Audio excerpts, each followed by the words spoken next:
Shields up, Ironbreakers. Burakan here coming at you with another video. Welcome back to Monster Hunter World, and today we're going to be talking about the update that brought us Raging Brachydios and Furious Rajang. As you guys no doubt aware, I live streamed the whole thing over on Twitch pretty much when the patch was deployed, so if you want to watch like my first attempts on Raging Brachy and Furious Rajang, you can do so there. And while you're out there, make sure to leave a follow because I do stream on there quite a bit. But anyway, I wanted to talk about the fights themselves, and I wanted to talk about a couple of more things that came with this patch and kind of how it impacts the meta a little bit, because I'm actually extremely satisfied with what they've done with this patch. So starting things off with the fights themselves, I mean, we can start with Furious Rajang because basically he's Furious Rajang. There's not really a whole lot to say. I don't really like the Rajang fight all that much. I think he's a really cool monster because he just beats the crap out of you, but then I don't like fighting him because he just beats the crap out of you. And Furious Rajang is just like a Rajang on steroids and basically has so little openings that it does tend to make the fight a little bit frustrating depending on your own skill level as well as the weapon that you happen to be using. It is very fun to do with friends though, and just seeing Rajang go to town on people. Even if it's on you, it's still fun because your friends are going to make fun of you. So it's just a fun fight all around. But when it comes to actually farming him, it can be a little bit annoying.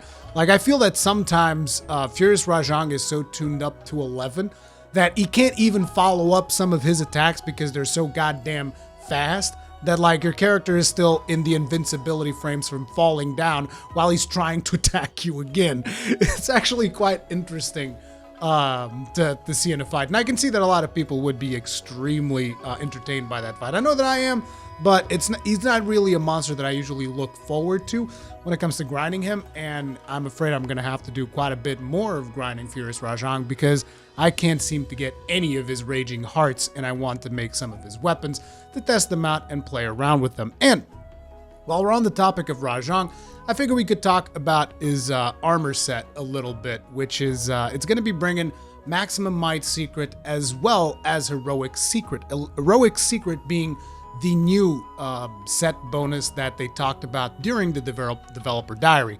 And I find that to be a very interesting set bonus because this is, at least in my opinion, this is mostly a set bonus that appears to be more aimed towards speedrunners, which I think is pretty cool because even though I personally don't do speedrunning and I don't really think that I would ever go down the road with, you know, secret heroics because I would probably just get myself killed.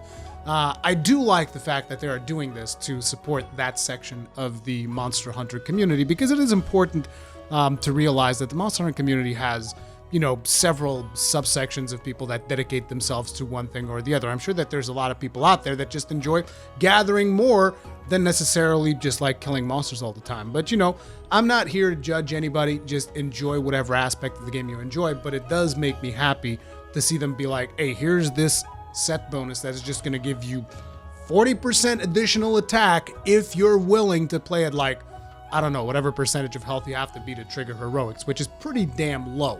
So that is an interesting thing. And at the same time, they're also trying to bring up Maximum Might Secrets. That's one of those things that I'm beginning to wonder, is that really going to translate into an effective EFR for speedrunners? I don't know if that is going to be the case or not. I'm sure that Jinjinx and Tuna will be answering that question from a mathematical standpoint, but that's not something that I'm personally super interested in sorting out.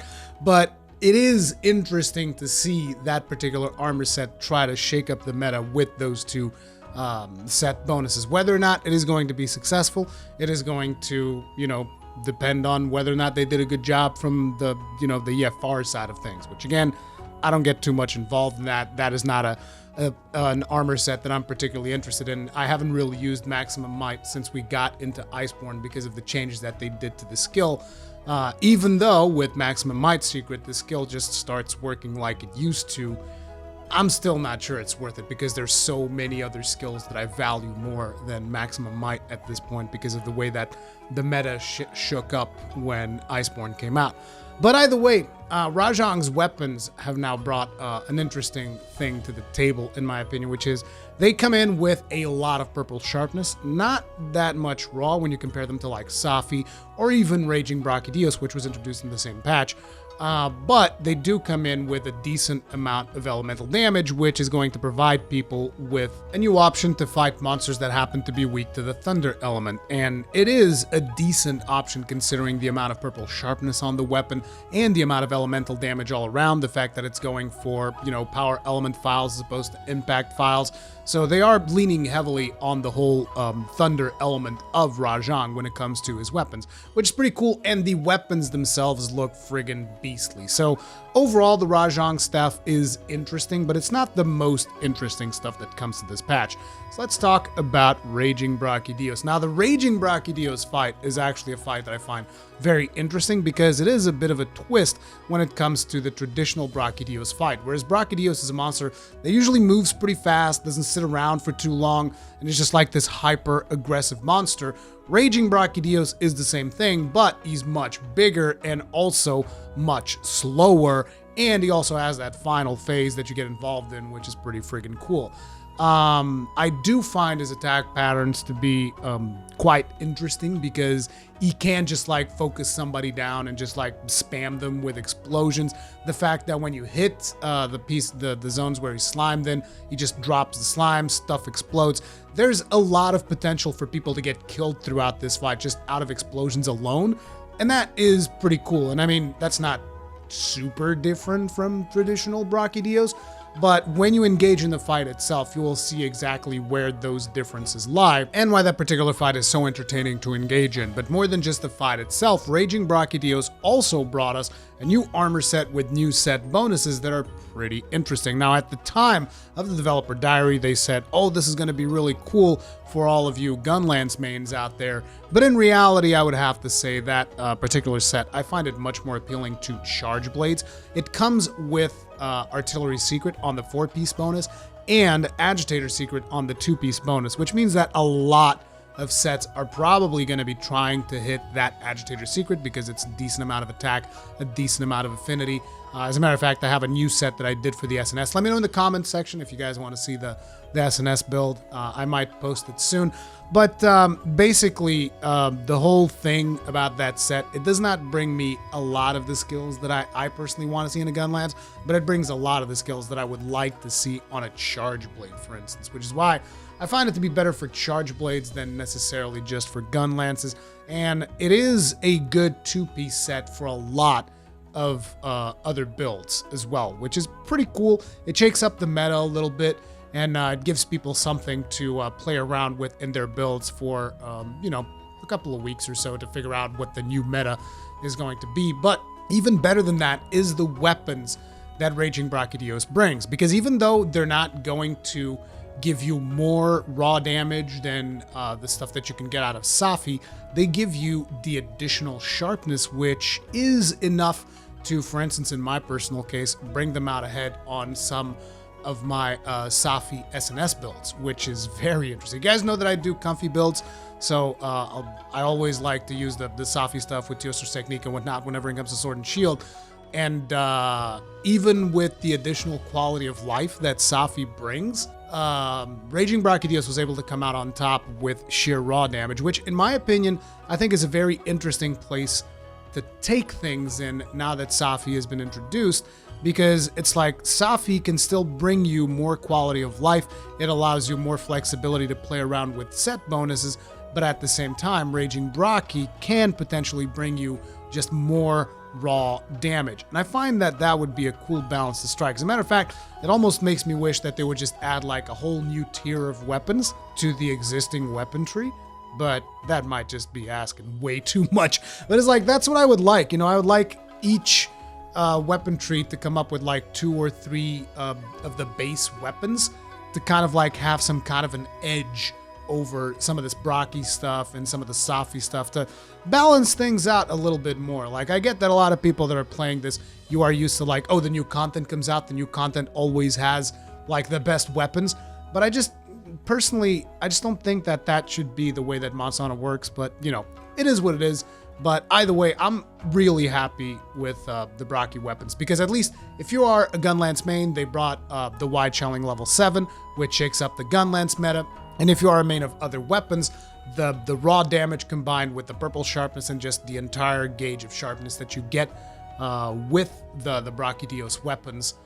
It makes them very interesting and appealing, and you can still play around with them. Again, I'm not talking about this from a purely mathematical standpoint because, Ginjix and Tuna can take care of that type of information. I'm not going to step into the ring with mathematical equations and figuring out what the best EFR is. I just like to play my way, and Brachydios weapons present a viable alternative to Safi without completely gimping yourself, which is pretty cool in my book. But even more than that, another really cool thing is the fact that we actually get to see the skins of Brachydios weapons, and I mean proper skins, not the stuff that we had with the original Brachydios and Iceborne, which was, for me personally, tremendously disappointing.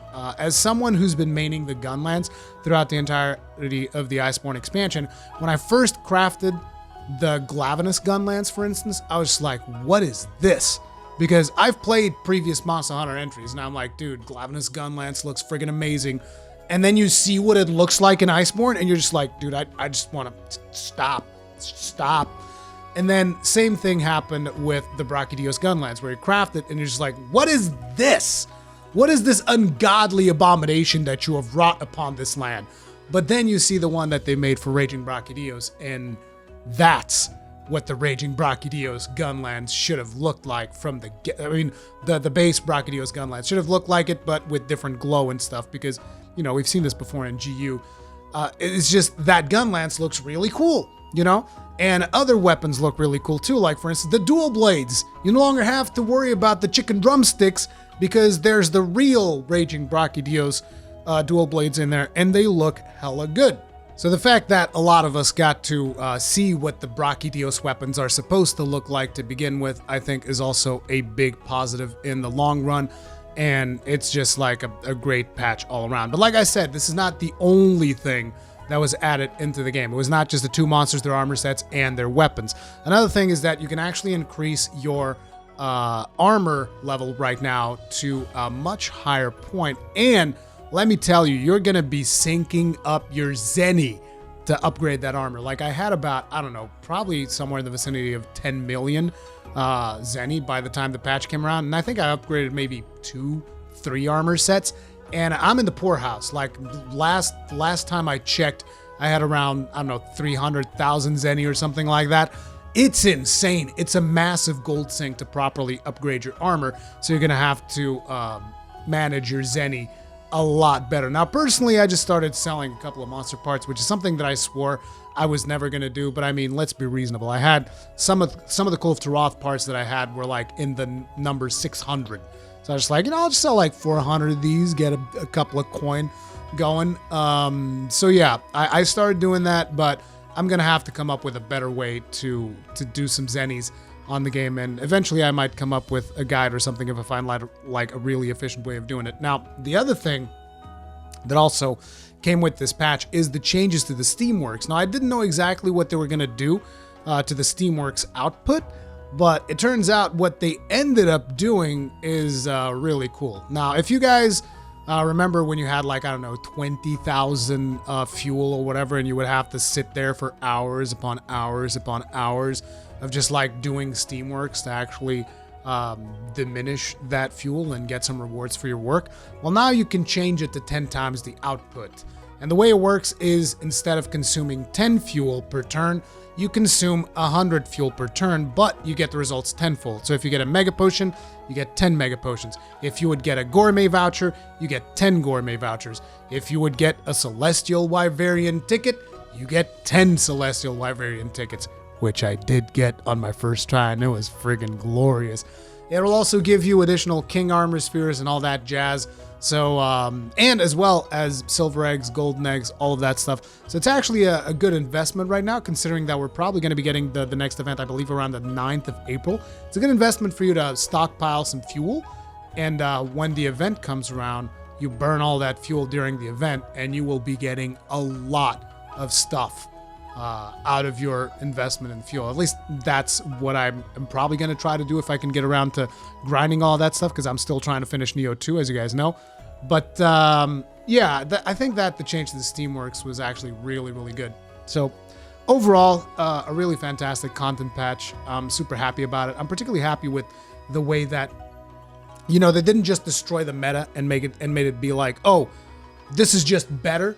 You know, you can actually see two things forming, at least from my initial impressions. Bear in mind, the patch has been out since like Sunday, and I've played the game like 3 or 4 times. So there is, I'm still doing initial impressions here. The meta hasn't really settled in yet, but it's like you can go Raging Brachy on certain weapons at least and get more raw damage out of it, but you can still go Safi on a lot of weapons and just get more quality of life out of your builds. And that is a balance that I'm kind of like willing to live with. It feels a lot better than just, you know, having the Safi weapons out. It's like, no, the Safi, they're just the best for everything upon everything. Maybe like 1 or 2 cases with something else is better, but for the most part, Safi weapon just rules everything. It's nice to see, you know, that they don't want Safi to just be the end all be all, and they're interested in bringing other things that will shake it up. But like I said, one of the things that I would like to see is the traditional weapons being brought back into the fold, like Silverlos and Gold Rathian and stuff like that, being able to go toe-to-toe with some of these weapons. You know, I think that would be interesting, an additional tier in the weapon tree. Whether or not that is going to happen, we shall see. Maybe they're planning on balancing things out with Cold to Roth, which is really not something that I'm looking forward to, but, you know, it is what it is. It's just at the end of the day, I'm concerned about the people that haven't done Kolv to Roth yet. Once Kolv to Roth hits, they'll be like, oh, we got to go do Kolv to Roth, and they might burn out. So yeah, I would like to see a little bit more attention to the weapon tree, but we'll see if that happens or not. Either way, I am happy about this patch, and I want you guys to let me know what you think about it in the comment section down below. Thank you all very much for watching. If you enjoyed this video, hit the like button. If you did not enjoy this video, hit the dislike button. I'll see you guys on the next one. Stay strong, and may your shields never break.